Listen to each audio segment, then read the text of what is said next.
All right, IBAASL2. Today we're going to knock out 7.3 and kind of part of 7.4, where we're talking about lines of best fit.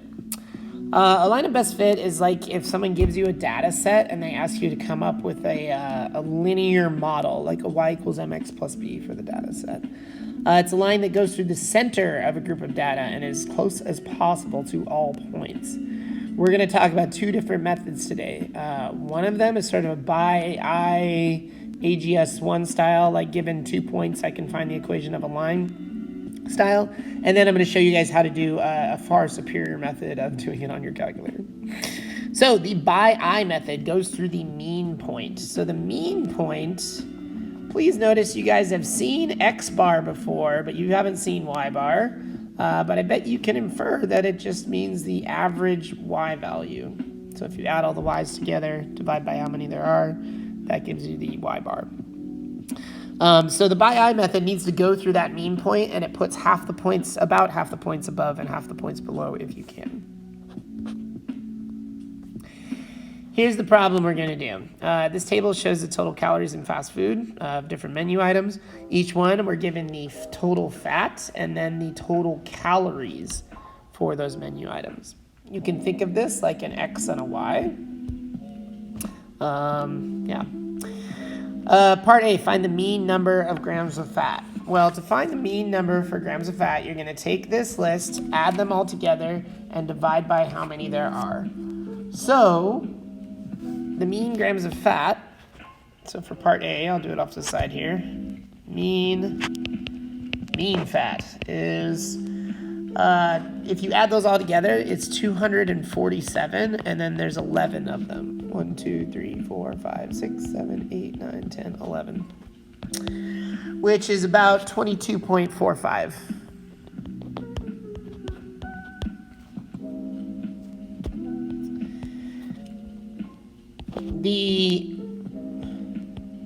Why isn't that working like it used to? Oh, my daughter was playing with this. Whole, there we go. Yeah, get rid of all of it. Okay, the mean number of calories is just going to be adding all these together and dividing by how many there are. So if you add together all the calories, I believe it's 5,030.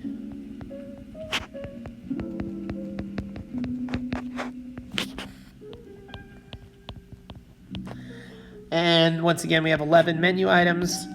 So that is 457.27.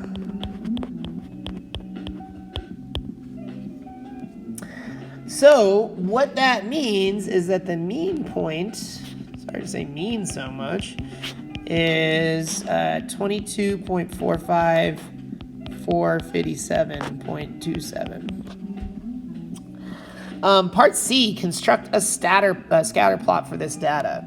Now, you could do this by hand, just by like counting blocks and things like that, but I'm going to show you guys how to do it on a graphing calculator. What you want to do is take this guy and punch it into L1. You guys are well familiar with L1 from all our work with one var stats and all that. And then you're going to put this guy into L2. Once you have all the data in there, to make a scatter plot, you're going to hit second. So to make a scatter plot, second, and then the y equals button, which is the stat plot button. Then you're going to want to turn on a stat plot. So you have to go into any of the plots. So let's just say, let's go into plot 1. And then once you hit enter on plot 1, and then you'll see a toggle between on and off. Off is probably highlighted. So highlight on and hit enter. Now, if you hit graph, you probably won't see those points because your window's probably not adjusted to the right window. So what you want to do, the trick for this is to hit zoom, which is that top middle button, and then arrow down to number 9, which is zoom stat. This guy is real good at figuring out where your coordinates are for your scatter plot, and it'll make a nice little window for you. So then you can just sketch your scatter plot. You don't have to spend forever doing it by hand. Yeah, fun tip there. If you were to do that for this data, you would get something like this. Please notice that fat is on the x-axis and calories is on the y-axis. Also, the mean point, which we found to be 22.45 and 457.27, is right here. Now, the way that they're finding a bi-eye line of best fit is they're just kind of like going through the mean point and trying to put as many or the same amount of dots on top and above. So if you look at this, it's like we have 1, 2, 3, 4, 1 on the line. And then at the bottom, they have 1, 2, 3, 4, 5, and 1 on the line. So it's not perfectly even, but they did their best. That's the bi-eye method, is like, well, I'll try to go through as many possible. I'll go through the mean point, and I'll try to put half above, half below. It's not perfect. Now, to find the equation of this line, so we just plotted the mean point and scatter plot, and we drew a line of best fit. We need to find the equation of that line. Now, we know it goes through the mean point, which is this point right here, so we're going to use that point, but we need another point that it goes through. This is where the book is kind of lame, because they just go, well, use the point 10, 280. And the point 10, 280 is like, if you trace 10 up, that's like here, and it's like, okay, the one you even drew is like above 300. But the point is that you just kind of pick a point that's on the line-ish and like estimate it and then use it to come up with your equation. So they're going to use the point 10, 280.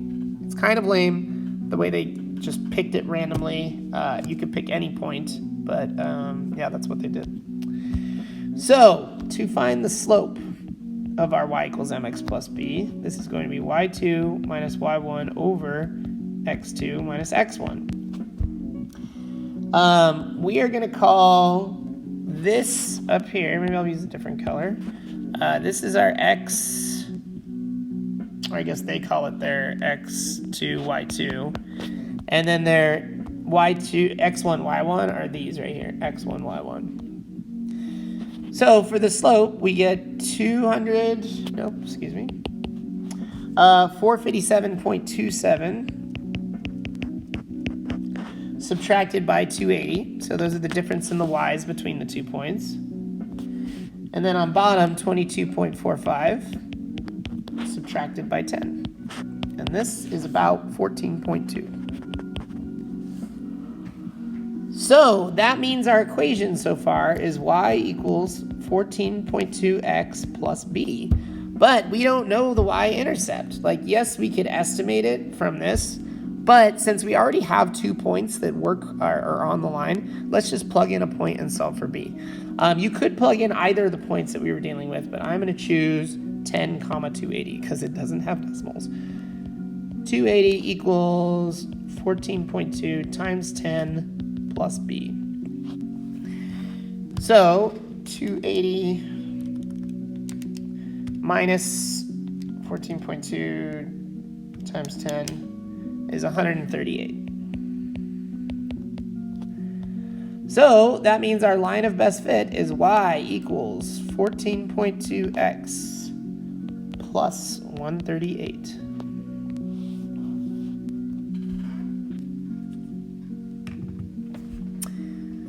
So far, so good. So that was the bi-eye method. It's really just finding the mean point and then another point that it looks like the line goes through that cuts the data directly in half. And then you do your find your slope. It's finding the equation of a line given 2 points. You do your y equals mx plus b. The m is y2 minus y1 over x2 minus x1. Plug a point back in so you can find the entire equation. Now, what's coming down the road is they're going to give you a set of data in a table, and then you have to find a y equals mx plus b from it. So you're going to get like a y equals mx plus b model of the data. Then they're going to ask you questions about given that this menu item has 17 grams of fat, how many calories would it be? And you're going to use this model right here to predict, given an x, you can find a y. Now, if you're making predictions that are inside the data range, and when I mean inside, if we go back to our hamburgers here, like anything inside this domain right here, like between 5 and 34, like the lowest and the highest, that would be called interpolation because it's inside your data. Notice that in part right here is the in part of inside. Now, if we go back to the menu items and we say, okay, well, if there's a menu item and it has 100 grams of fat, how many calories do you think it would have? That's 100 is very far outside this data range. So that would be extrapolation. Notice extrapolation has the word extra in it. So you can think of extra as the outside of your data range. In general, if your line of best fit is a really good line of best fit, then interpolation is usually pretty accurate. The farther you go outside of the data, the less accurate it gets based on how accurate your line of best fit is. What's coming down the road? Well, no, it already came, sorry, excuse me. The way you can tell how strong your model is based on your Pearson's correlation coefficient. If you have a high Pearson's value, that means that your model is really strong. If it's a lower Pearson, or closer to 0 Pearson's, it's weaker.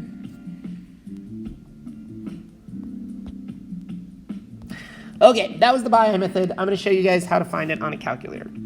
So this problem, a car's tires become worn. It uses more fuel to travel the same distance. This table shows the age of tires and the number of kilometers the car will travel on 1 liter of diesel.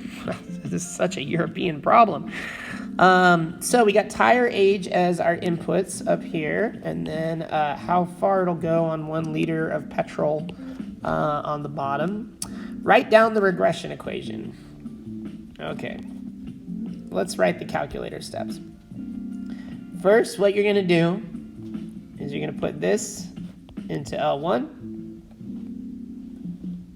and you're going to put this into L2. So we'll say data in L1/L2. Once you've done that, hit stat. Then hit arrow to the right to the calc menu. Hit enter on calc. Oops, excuse me, I messed it up. And then you want to arrow down to number 4, which is lin reg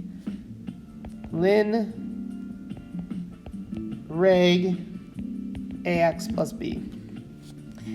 Now, if you're on an 84, you're going to see a nice little menu, and if you're on an 83, it's just going to pop it on your home screen.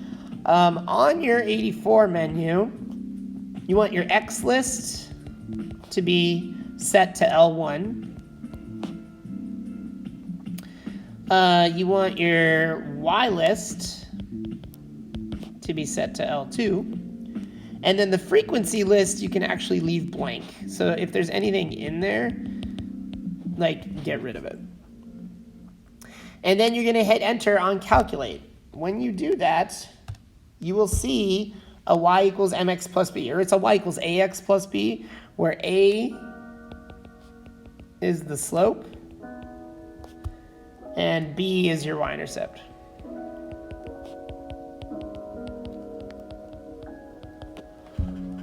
So I put this data into my calculator. I put it into L1 and L2. And then I went over to, stat, calc, number 4, which is lin reg, calculate it, and I got this model right here. Y equals negative 1.34x plus 21.3 is what the book does, because I don't know if you've noticed, but the book does 3 significant figures. That's kind of an IB thing. So this is the model for, if you put in the age of tires in years, that's the X, the input.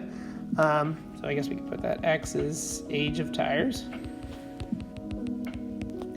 Y is how far they'll go on 1 liter.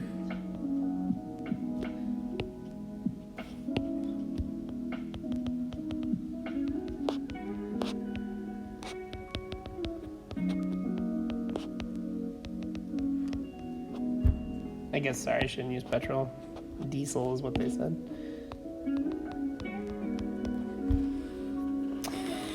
All right, so that was part A. Now, interpret the meaning of the constant value. So for part B, the constant value is this one right here. This is the constant. It's like the y-intercept. Well, you have to think about this model and think about what that means. If you put a 0 in right here for x, that would completely get rid of this part of it, and you would just get 21.3. So the y-intercept in this case is when x equals 0, you get 21.3. So 0, 21.3. This means if your tires are brand new, they haven't aged at all, they've aged to 0. So this means brand new tires, the interpretation is brand new tires will go 21.3, what are the units, kilometers, on 1 liter of diesel.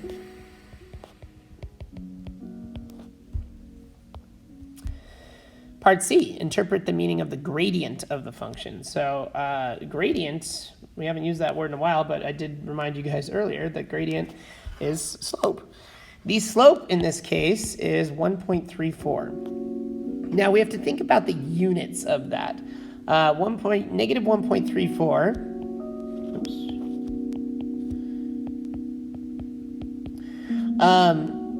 If I put this over 1, this is like the slope of the equation. The slope is rise over run, and rise has to do with the y values, and the run, it has to do with the x values. So this is rise, which is kilometers, kilometers. Yeah, so on top we have kilometers, and on the bottom we have years. So what this means, this negative 1.34, that means that for every 1 more year you put on tires, you're going to lose negative 1.34 distance or kilometers traveled. So